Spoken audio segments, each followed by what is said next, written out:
की है। राधा जी आप जानते हैं कृष्ण उनसे बहुत प्रेम करते थे, वो कृष्ण से प्रेम करते थे, उनका विवाह नहीं हो पाया, अलग बात है। लेकिन हमारी परंपरा में प्रेम का जो पराकाष्ठा है ना, प्रेम का चरम, वो तो कृष्ण राधा का है।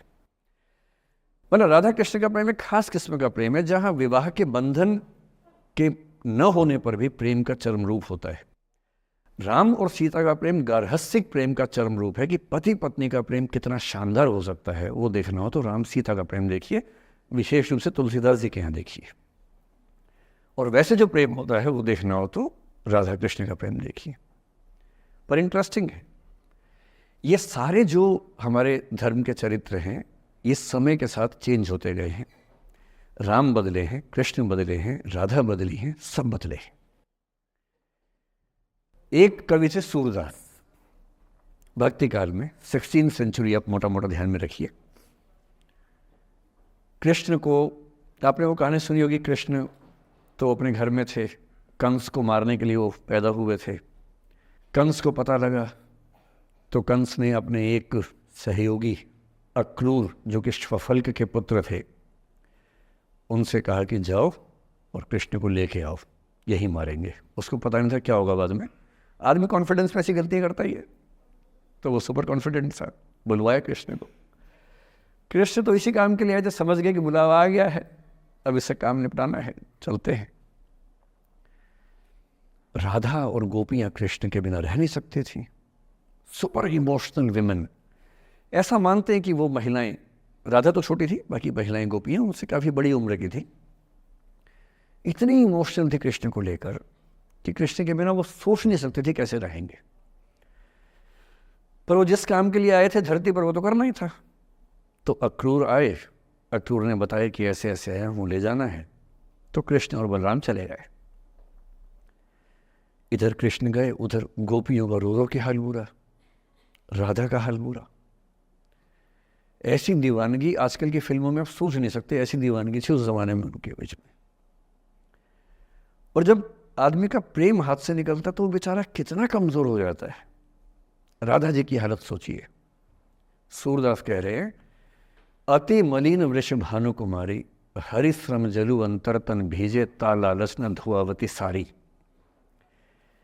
कि वृष भानु की कुमारी, वृष भानु मतलब राधा के पिता, वृष भानु की बेटी राधा इतनी कमजोर हो गई है, इतनी मलिन हो गई है। हरिश्रम जलु अंतर तन भीजे, कृष्ण के पसीने की कुछ बूंदें उसके ऊपर गिर गई थी, उसकी साड़ी में लगी हुई हैं। ता लालच न धुआवती साड़ी, इस लालच से साड़ी धुलवा नहीं रही है। और जब से कृष्ण गए हैं कपड़े तक नहीं बदलना चाह रही है कि इस कपड़े में मेरे प्रिय की याद है। खाती नहीं है, इतनी कमजोर है, हिल नहीं पाती है। एक और कवि हुए, वो तो इतने आगे बढ़ गए, बिहारी नाम के कवि थे, उनकी नायिका तो लगता है कि घड़ी का पेंडुलम है। सांस लेती है तो 4-5 कदम 6-7 कदम पीछे चली जाती है, सांस छोड़ती है तो आगे आ जाती है। सांस की हवा से ऐसा हो रहा है। इत आवत चली जात उत चली 6-7 अखात, चढ़ी हिंडोरे सी रही लगी उसासनी साथ। कि इधर आती है उधर जाती है, 6-7 हाथ इधर 6-7 हाथ उधर, सांस लेती है तो यहाँ, छोड़ती है तो वहाँ, जैसे झूला झूल रही हो। पर ये रीतिकाल के कवि हैं, उनका अलग टेस्ट है, हम सूरदास पे बात कर रहे हैं। राधा इतनी परेशान है। अच्छा, जब आदमी परेशान होता है ना, जब उसका ब्रेकअप टाइप का होता है कि कोई गया है वापस ही नहीं आ रहा, कृष्ण ने कहा था कि बस जा रहा हूँ, काम निपटा के आता हूँ।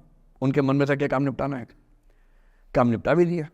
अब कंस के बाद सवाल है कि मथुरा का साम्राज्य कौन संभाले। उसको एक स्ट्रक्चर बनाने के लिए कृष्ण को लगा कि मुझे यहाँ रह के सिस्टम को ठीक करना चाहिए, उसके बाद लौटना चाहिए। तो वो रुक गए वहाँ पर, राज्य का काम भी तो करना ही था। पर प्रेमी व्यक्ति को सब समझ नहीं आया, तो फिर लगता कि नहीं मेरे पास आओ, बाकी सब बेकार की बातें हैं, मेरे पास आओ। कृष्ण आ नहीं रहे। यमुना के इधर कृष्ण है, यमुना के इधर गोपियाँ हैं, पर आत्मसम्मान भी तो है। एक आलोचक ने कहा कि नाव में बैठ के चली जाती। आत्मसम्मान होता है प्रेम में कि मैं क्यों जाऊं, बिना बताए क्यों चले गए, बता के जाते। तो राधा वेट करिए। राधा के मन में क्या आ रहा है, उनको लग रहा है कि ऐसा तो नहीं कि मैंने ही कुछ गलती कर दी हो। जब कोई व्यक्ति दूर चला जाता है ना, बाकी लोग सोचते हैं कि कहीं मुझसे तो गलती नहीं हो गई। और राधा अपनी एक सहेली से बोल रही, गोपी से, मेरे मन इतनी सूल रही, एक दिवस मेरे गृह आए मैं ही मस्ती दही, देखी तिन्हें हों मान कियो सो हरि गुसा गही। पगला सी गई है, बोरा सी गई है। सहेली से क्या बोल रही है? हे सहेली, मुझे पता है क्या लग रहा है, मुझे लगता है कि मुझसे ही गलती हुई है। उसने पूछा क्या गलती हुई है? कह रही है कि एक दिन क्या हुआ, कृष्ण भगवान मेरे पास आए थे, मैं उस समय दही मथ रही थी। वो ग्वाला जीवन है ना वहाँ पर, तो वो गोपालन जीवन का काव्य है पूरा। अब वो मुझसे बात करने आए और मैंने उनसे ठीक से बात नहीं की, मैंने मान किया। मान करना मतलब जिसको आपकी भाषा बोलते हैं भाव खाना। मैंने उनसे ठीक से बात नहीं की, मुझे लगता है वो नाराज़ हो गए, इसी नाराज़गी से लौट नहीं रहे। मेरे मन इतनी सून रही, मेरे मन में कांटा चुभ रहा है।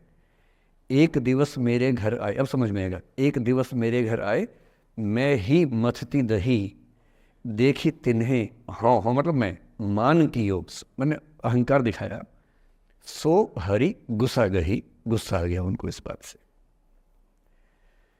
सूरदास की राधा मुक्त नहीं हो पा रही, लेट गो नहीं कर पा रही, वो जी नहीं सकती कृष्ण के बिना।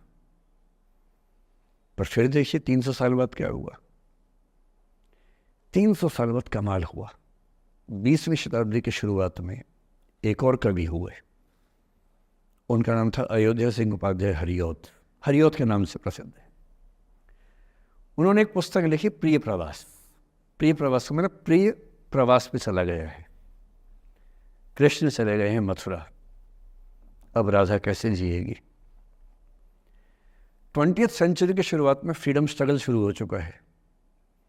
महिलाएं अभी तक स्वाधीनता आंदोलन का हिस्सा नहीं बनी है, पर अब वो समय आ रहा है कि बनने वाली है। और हरिऔध की राधा ने कमाल कर दिया है। गोपियां पूछती हैं कृष्ण नहीं आ रहे, अब क्या करोगी? ये राधा जी क्या बोल रही हैं? प्यारे जीवें जगहित करें, गेह चाहे ना आवे। मेरे प्रिय खूब जिए, समाज का कल्याण करें, घर बेशक ना आए, कोई दिक्कत नहीं है, मैं चाहती हूँ कि समाज का भला होना चाहिए। ये वो बिंदु है जहाँ राधा यशोधरा बन जाती है।